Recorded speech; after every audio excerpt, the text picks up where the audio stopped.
নমস্কার বন্ধুরা, কেমন আছেন আপনারা সবাই ভালো তো আর্মিস, আজ আমি আপনাদের জন্য একটা গুড নিউজ নিয়ে এসেছি।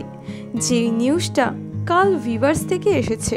তাহলে সেই গুড নিউজটা হলো জাংকুকের নিউ সং আসতে চলেছে।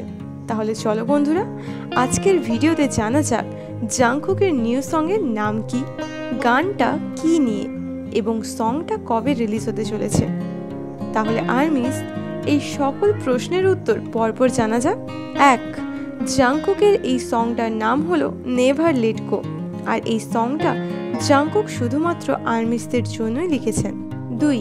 এই গানটা কি নিয়ে? ভিভার্সের নোটিফিকেশনে লেখা আছে এই নেভার লেট গো সংটার দ্বারা জাংকুক তার ফ্যান্সদেরকে একটা আন্তরিক শ্রদ্ধাঞ্জলি জানিয়েছেন এবং এই গানে তিনি আর্মিসদের একটা মেসেজও দিয়েছেন। সেটা হলো আর্মিসরা যেন তাদের হাত কখনোই না ছেড়ে দেয়, মানে সবসময় যেন আর্মিস বিটিএসদের সাপোর্ট করে। 3 নম্বর, এই সংটি কবে রিলিজ হবে? জাংকুকের এই নেভার লেট গো সংটি রিলিজ হতে চলেছে 7 জুন শুক্রবার দুপুর 1টার সময়। তো আর্মিস, তোমরা সবাই জাংকুকের এই সংটি শোনার জন্য কতটা এক্সাইটেড সেটা আমাকে কমেন্টে জানিও। কিন্তু সবাই ভালো থেকো, সুস্থ থেকো। দেখা হচ্ছে পরের ভিডিওতে।